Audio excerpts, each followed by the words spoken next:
추수감사 예배를 준비를 하면서 올해 성도님들 가운데서 주문이 들어왔어요. 뭐냐면 축제 예배를 드리자고. 왜냐하면 이 장소에서 드려지는 마지막 추수감사 예배인데 축제 예배로 드리는 것이 바람직하다. 그래서 사실은 이게 오래전에 준비된 게 아니라 얼마 안 됐어요. 2주 전에 얘기가 되어서 한 주 전부터 준비해 가지고 이렇게 되어졌는데, 제가 이렇게 보면서도 느끼는 것이 빛의 교회가 가지고 있는 영향력들, 이런 것들이 가볍지 않다. 왜냐하면은 짧은 기간에 준비를 해도 해내잖아요, 보면. 그래서 너무너무 감사를 드리면서 워낙 우리가 추수감사절 예배를 감사하면서 이전에서 예배를 드리려고 생각을 하고 준비를 했지만 조금 늦어지는 관계로 이곳에서 이렇게 예배를 우리가 드리게 되었습니다. 이런 미국의 대통령 선거 결과가 나타나죠. 트럼프가 재집권을 하게 되었습니다. 이때 여러분 신문 방송을 통해서 들었습니다마는 이때 트럼프에게 2천억을 투자했던 사람이 있습니다. 테슬라의 CEO인 일론 머스크라는 사람입니다. 이 트럼프에게 투자했는데 트럼프가 당선이 되자마자 회사 주식이 급상승을 해서 한순간에 100조를 더 벌게 됩니다. 여러분, 누구에게 줄을 서느냐에 따라서 이렇게 달라지는 것을 볼 수가 있습니다. 정치와 경제도 이렇게 연결이 되는구나 하는 것을 우리가 볼 수가 있었는데, 우리가 살아가는 세상도 인간 세상과 영적 질서가 민감하게 연결이 되어져 있는 것을 볼 수가 있습니다. 한마디로 말하면 우리가 누구에게 줄을 섰느냐에 따라서 우리 인생이 달라지는데, 하나님에게 줄을 섰느냐 아니면 사탄에게 줄을 섰느냐에 따라서 우리 인생이 달라지는 것을 우리가 알 수가 있습니다. 여러분, 성도들이 어떤 존재냐? 우리는 하나님에게 줄을 선 존재예요. 예수 그리스도의 십자가의 은혜로 하나님께 연결이 되어 있는 게, 이게 은혜라고 하는 사실을 우리가 기억하시기를 바랍니다. 우리 2024년 추수감사주일을 맞이해서 우리가 하나님 앞에 감사해야 될 이유가 도대체 뭔가 생각해 보면 우리는 하나님의 자녀라는 거예요. 그리고 우리는 하나님의 피조물이라고 하는 거예요. 여러분, 이것 하나만이라도 충분히 우리가 감사할 제목이 되는 것을 볼 수가 있습니다. 이 감사절을 맞이하면서 에베네셀의 하나님에 대해서 우리가 생각하면서 감사의 제목을 찾고 말씀을 통해서 은혜를 나누고자 합니다. 여러분, 사무엘 선지자가 태어날 때는 주전 1100년에서 1020년 사이인데, 이때의 영적 상황을 오늘 사무엘상 3장 1절 말씀 이렇게 말합니다. 아이 사무엘이 엘리 앞에서 여호와를 섬길 때에 여호와의 말씀이 희귀하여 이상이 흔히 보이지 않았더라. 그렇게 말씀하고 있어요. 말씀이 분명히 계신데 말씀이 희귀했다, 그렇게 표현을 하고 있는 것을 볼 수가 있습니다. 영적으로 보면 당시의 이스라엘 그 영적인 분위기가 어떻다는 거예요? 등불이 꺼졌다 켜졌다 하는 그런 상황 속에 있었다라고 하는 것을 볼 수가 있습니다. 여러분, 바로 그 당시에 그렇게 귀중하게 생각했던 성전의 법궤도 결국은 블레셋 군대에 빼앗겼던 그런 상황이었던 것을 보게 되어집니다. 물론 하나님의 은혜 가운데서 후에 이 법궤가 돌아오기는 하지만은 돌아와도 무려 20년 동안을 그냥 방치해 두어진 그러한 상태에 있었던 것이 이스라엘 백성들의 영적 상태였던 것을 볼 수가 있습니다. 그때에 이 어둠을 깨고 빛을 나타내는 한 사람이 등장하게 되어집니다. 그 사람이 바로 선지자 사무엘입니다. 여러분, 이 사무엘을 중심으로 해서 사무엘이 태어나기 이전과 이후가 완전히 달라지게 되어지는데, 우리는 여기서 무엇을 기억할 수 있어요? 하나님은 하나님의 일을 하실 때에 사람들을 통해서 일을 하신다고 하는 것입니다. 하나님께서는 준비된 사람을 통해서 일을 하시는 거예요. 사무엘은 어렸을 때부터 성전에 들임받았고 경건훈련을 받으면서 자란 믿음의 사람이었던 것을 볼 수가 있습니다.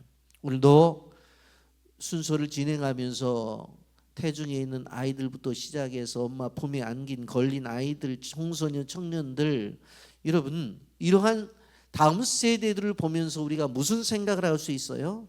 이들이 장차 한국 사회와 한국 교회와 우리 빛의 교회의 주역이 될 것이다. 아멘입니까? 우리가 그런 생각을 가져야 되는 거예요. 또 하나의 사무엘이 오늘 이렇게 교회에 나와서 추수감사절 때 찬양을 하고 주 앞에 영광을 돌렸다고 하는 것입니다.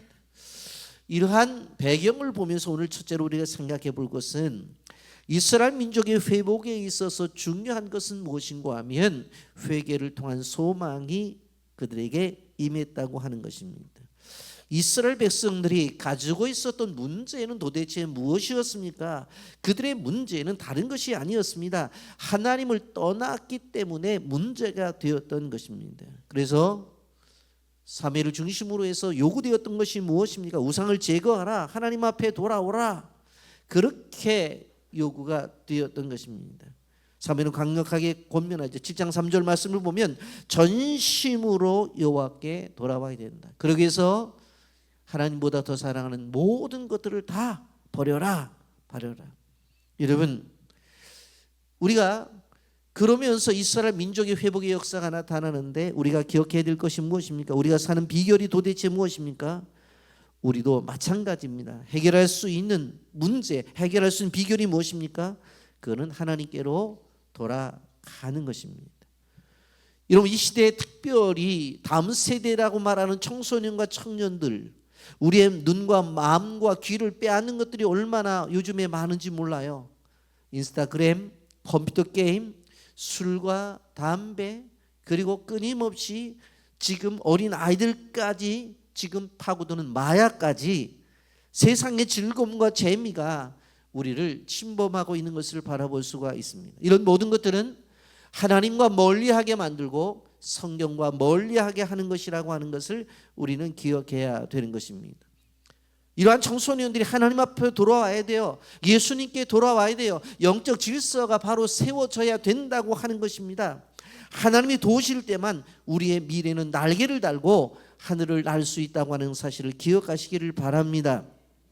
또 한 가지 기억해야 될 것은 이스라엘 민족의 회복 속에서 에베네셀의 감사 속에서 나타나는 것은 기도를 통한 부흥의 역사를 경험합니다. 에베네셀의 은혜는 기도할 때 일어난 부흥이었던 것을 보게 되었습니다. 오늘 사무엘상 7장 5절 6절에 보면 사무엘이 이르되 온 이스라엘은 미스바로 모이라, 내가 너희를 위해 여호와께 기도하리라 하매 그들이 미스바에 모여 물을 길어 여호와 앞에 붓고 그날 종일 금식하고 거기에서 이르러 우리가 여호와께 범죄하였나 하니라. 사무엘이 미스바에서 이스라엘 자손을 다스리니. 여러분, 이들이 물을 부었다고 하는 것은 단순한 물이 아니라 그들의 몸에서 나오는 눈물을 요구하시는 하나님의 뜻에 대한 순종이라고 하는 것을 우리는 기억해야 됩니다. 여러분, 눈물의 기도가 중요합니다. 옥토도 물이 빠지면 사막이 되지만 사막도 물이 공급이 되어지면 바로 옥토가 된다는 사실을 기억하시기를 바랍니다. 강한 기도를 드릴 때에 강한 은총이 임하고 강한 은혜가 임한다고 하는 것을 우리는 기억해야 되는 것입니다. 위대한 종교개혁자 마르틴 루터가 종교개혁을 일으켰을 때에 그를 실질적으로 바라보는 첩자가 있었습니다. 그런데 그의 모습을 보면서 무슨 이야기를 해요? 하루에 2시간 이상씩 기도한 마르틴 루터를 보면서 뭐라고 보기를 합니까? 밤을 새워 기도하고 새벽마다 기도하는 마르틴 루터를 이길 수 없다고 그렇게 이야기를 하게 되었습니다. 여러분, 우리가 어떠한 일들이 부딪힐 때 이 생각도 해보고 또 저 생각도 해봅니다.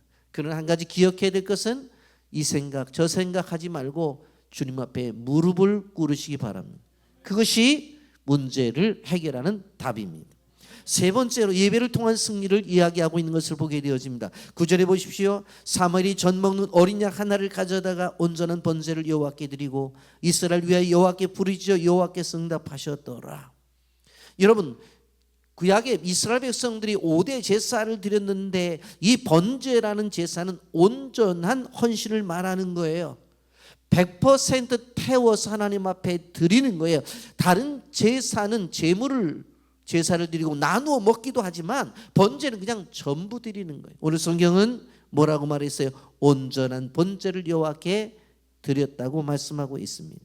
그랬더니 어떤 결과가 나타납니까? 10절 말씀입니다. 사무엘이 번제를 드릴 때 블레셋 사람이 이스라엘과 싸우려 가까이 오매 그날에 여호와께서 블레셋 사람에게 큰 우레를 발하여 그들을 어지럽게 하시니 그들이 이스라엘 앞에 패한지라.